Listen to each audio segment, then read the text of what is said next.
বিসমিল্লাহির রহমানির রহিম। হে সমস্ত জগতবাসী, হে সমস্ত মুসল্লিগণ, হে সমস্ত পরহেজগারগণ, আজ আমি আপনাদের সামনে একটি আলোচনা নিয়ে হাজির হলাম। সেই আলোচনাটি হলো যে সূরা মুনাফিকুন এর আমল ও ফজিলত নিয়ে আপনাদের সামনে উপস্থিত হইলাম।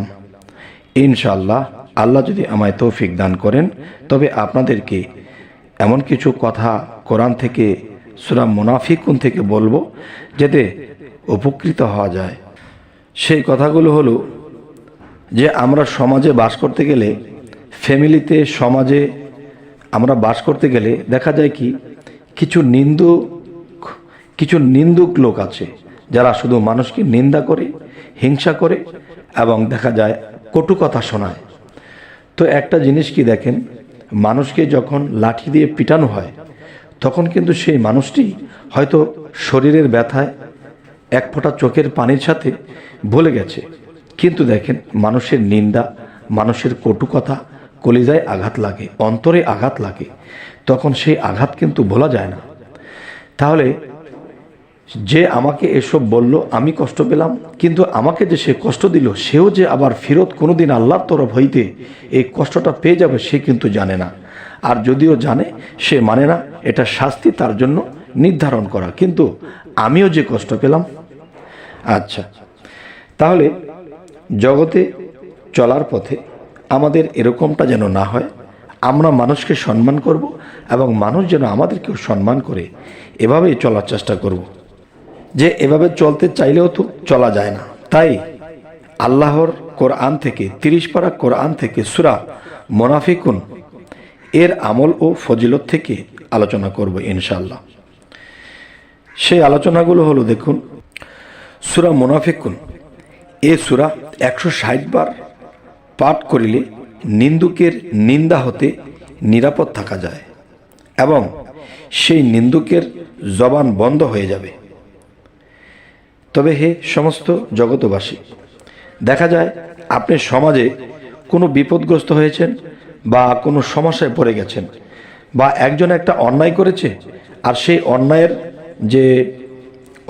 যে অপরাধের যে বিষয়টা সেটা আপনার উপরে এসে পড়েছে। এখন দেখা যায় মানুষ সঠিক যে বিচার করবে, এই সঠিক বিচার করার মতো মানুষটা দেখা যায় না। তখন যদি সেই বিচারের আসরের মধ্যে যদি কোনো নিন্দুক ব্যক্তি, কোনো কটুবাক্যওয়ালা ব্যক্তি যদি সেই বিচারের আসরে থেকে যায়, তখন আপনার ব্যাপারটা যদি সে জানে যে আপনি নির্দোষ, আপনার কোনো দোষ নেই, তবু সে কিন্তু নিন্দুক ব্যক্তিটি মনের মধ্যে আনন্দ নিয়ে তীক্ষ্ণভাবে আপনার বিরোধ কথা বলবে, এমন কিছু কথা বলবে যে কথাগুলো বললে আপনি ফেঁসে যাবেন। তখন কিন্তু সেই দুঃখের আর শেষ থাকে না। যে সত্য সঠিক বিচার হলে সেখান থেকে আপনি সুবিচার পেয়ে বাড়ি চলে যাবেন, সম্মান নিয়ে চলে যাবেন। কিন্তু কোনো নিন্দুক ব্যক্তি যদি আপনার বিপক্ষে কথা বলে, তখন কিন্তু আপনার সেখান থেকে অসম্মান হয়ে বাড়ি ফিরতে হবে। তাই আমি আপনাদের সামনে আজকে সূরা মুনাফিকুনের আমল ও ফজিলত নিয়ে হাজির হইলাম। আচ্ছা, সেই নিন্দুক ব্যক্তি যখন আপনার এখানে এসে উপস্থিত হবে এবং আপনি যখন বুঝতেছেন যে আপনার নিন্দা করার পক্ষ নিয়ে, আপনাকে ছোট করার জন্য, আপনি নির্দোষী, আপনাকে দোষী বানানোর জন্য সে উপস্থিত হয়েছে, তার কথার ভঙ্গি, তার চোখের ভঙ্গি, তার ইশারার ভঙ্গি যা বুঝতেছেন, এতে আপনাকে সে যতটুকু অপদস্থ হয়েছিলেন এর চেয়ে ডবল অপদস্থ বানিয়ে সে দেবে। তখনই আপনি আল্লাহর এই মুনাফিকুন এর আমল, আল্লাহর 30 পারা কোরআনের সূরা মুনাফিকুন এর আমল ও ফজিলত থেকে আপনি এই আলোচনাটি শুনে রাখুন, যাতে ওরকম পরিস্থিতিতে পড়ে গেলে আপনি উদ্ধার পেতে পারেন। আর আল্লাহ উদ্ধার করতে বাধ্য যদি আমরা সাধ্যমতো চেষ্টা করি এবং এই সূরাটিকে কাজে লাগাই। দেখুন, যে আমি আবারও বলছি, এই সূরা 160 বার পাঠ করলে নিন্দুকের নিন্দাবাদ হতে পারে, এবং নিন্দুকের নিন্দা থেকে নিরাপদ থাকতে হলে কি করবেন, এবং সেই নিন্দুকের জবান বন্ধ হয়ে যাবে, সেই বন্ধ করতে হলে কি করবেন। এই সূরা পাঠ করে ফুঁক দিলে আরও কিছু কাজ হয়, সেটা আমি বলছি। তবে যখনই আপনি এমন কায়দাতে পড়ে যাবেন, তখনই সূরাটি মনে মনে যখনই আপনি এমন কায়দাতে পড়ে যাবেন, তখন আপনি কি করবেন, দূর থেকে বিচারের আসরে আসার আগে এ সূরা 160 বার পড়তে থাকবেন। 160 বার পড়া হলে তখন আপনি সেই বিচারের আসরে উপস্থিত হবেন।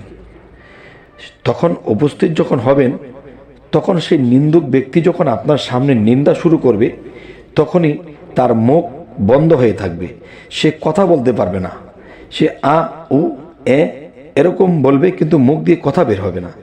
আর এটা কেন হচ্ছে?